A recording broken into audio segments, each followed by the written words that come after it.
Hola, muy buenas amigos.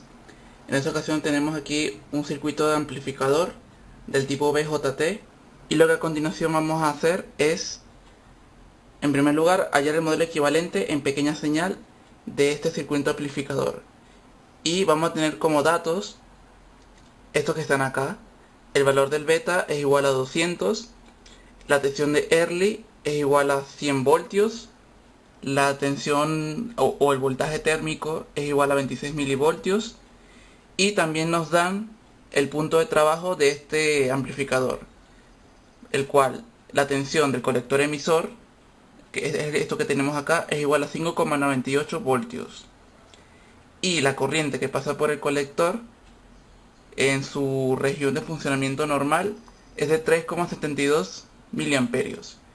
En base a esta información vamos a hallar el modelo equivalente en pequeña señal, y también vamos a calcular los parámetros que son propios del modelo equivalente. Para dibujar el modelo equivalente, siempre vamos a proceder a desconectar la tensión de alimentación continua, el cual no es de 15 voltios en este caso, y lo conectamos a tierra. La alimentación lo conectamos a tierra y vamos a trabajar simplemente con la señal alterna. Eso es para dibujar el modelo equivalente. Y como vamos a desconectar la tensión continua y nada más vamos a trabajar con la señal alterna, entonces los condensadores de acoplo, los condensadores que están en nuestro circuito, van a trabajar como cortocircuito. Entonces, en base a esto vamos a proceder a dibujar el modelo. Comenzamos escribiendo la tensión alterna VG, que es la que está acá, y lo conectamos a tierra. Seguimos aquí con la resistencia RG, que tiene un valor de 100 ohmios. Después de esta resistencia nos sigue el condensador, el primer condensador llamado CB, pero como va a trabajar a cortocircuito, entonces simplemente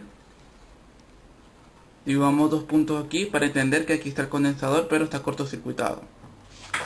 Bien, como desconectamos la fuente continua y lo conectamos a tierra, entonces el extremo de esta resistencia de 47 kiloohmios va a estar en paralelo con este otro extremo de la resistencia, puesto que si yo desconecto esto a tierra, los nodos en común, este nodo va a estar en común con este otro nodo, puesto que este estará conectado a tierra. Entonces, también tienen otro nodo en común, que es este. Por lo tanto, estos dos elementos, estas dos resistencias van a estar en paralelo. Entonces simplemente lo podemos dibujar de la siguiente forma. Y aquí pondría RB1, que es como se llama esta resistencia, en paralelo con RB2. Lo pondría así: RB1 en paralelo con RB2. Bueno, es que el marcador es muy grueso y no me permite escribir aquí en espacios pequeños, pero RB1 en paralelo con RB2. Bien. Y ahora procedemos a escribir la resistencia interna, o RP, propia del modelo.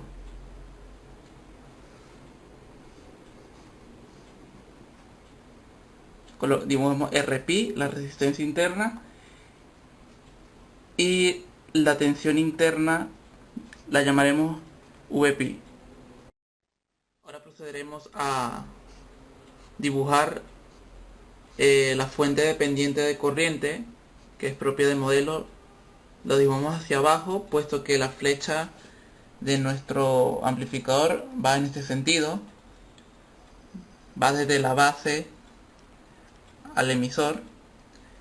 Y los parámetros de este modelo dependiente de corriente van a ser la conductancia del modelo, la GM, multiplicada por la tensión interna propia del modelo, VP. Esto lo dibujamos y lo conectamos a tierra. Y lo que le sigue serán las resistencias.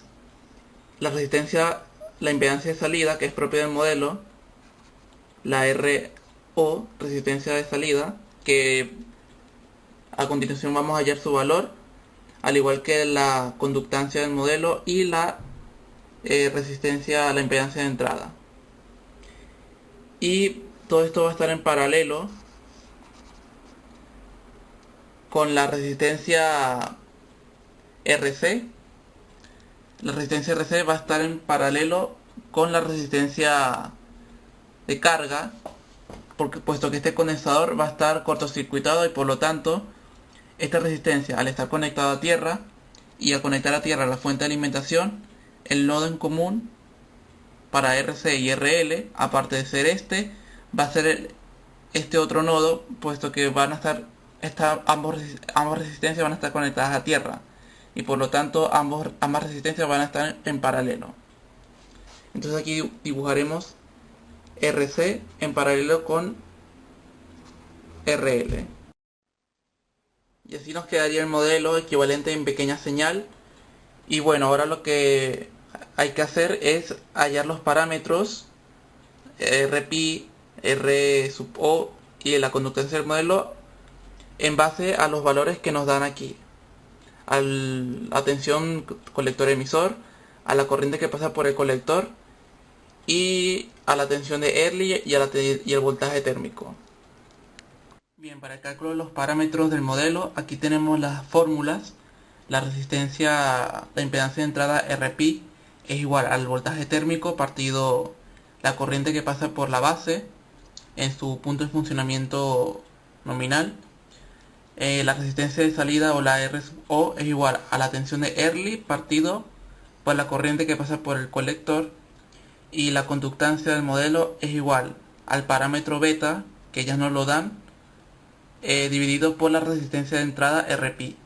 Bien, vamos a proceder a calcular el primer parámetro, la resistencia de entrada. Y para ello tenemos que conocer la corriente de la base, corriente que no conocemos, puesto que nada más nos da la corriente del colector.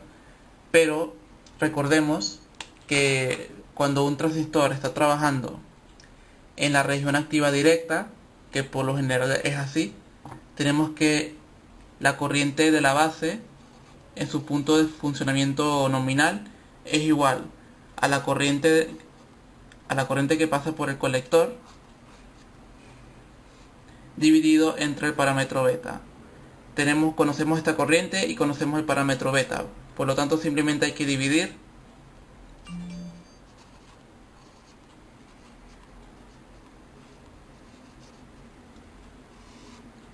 por el parámetro beta, el cual es igual a 200. Y esto nos da un valor de 18,6 microamperios. 18,6 microamperios es el valor de la corriente de la base y es lo que vamos a colocar aquí abajo. Entonces tenemos que la impedancia de entrada es igual al voltaje térmico, es decir, 26 milivoltios, dividido entre la corriente que acabamos de hallar, el cual es igual a 18,6 microamperios. Y eso nos da un valor de 1397,84 ohmios. Bien, ahora vamos a proceder a hallar la impedancia de salida. Tenemos que es igual a 100 voltios, que es la tensión de Early, dividido por la corriente del colector, el cual ya nos lo dan y es 3,72 miliamperios. Y eso nos da un valor de 26,88 kiloohmios. Bien, ya tenemos la impedancia de entrada, la impedancia de salida. Y ahora vamos a hallar la conductancia del modelo, el cual es igual a 200, que es el valor del parámetro beta, dividido entre la impedancia de entrada, el cual es 1397,84 ohmios. Y eso nos da un valor de 143,7 mili Siemens. Este es el símbolo del Siemens. Y bien, ya hemos contestado a nuestra primera pregunta, el cual se trataba de dibujar el modelo en pequeña señal del amplificador y con el cálculo de los respectivos parámetros propios del modelo, es decir, la resistencia de entrada, la resistencia de salida y la conductancia del modelo. En otro video vamos a calcular la impedancia de entrada y la impedancia de salida, que se diferencian de la resistencia de entrada y la resistencia de salida. Y para ello, para calcular la impedancia de entrada y la impedancia de salida que ve el amplificador, vamos a utilizar este modelo. Para el cálculo de la impedancia de entrada y la impedancia de salida se utiliza el modelo equivalente para facilitar los cálculos. Y bueno, espero que les haya gustado, o espero que les haya servido, mejor dicho, la explicación. Y nos vemos en el siguiente video.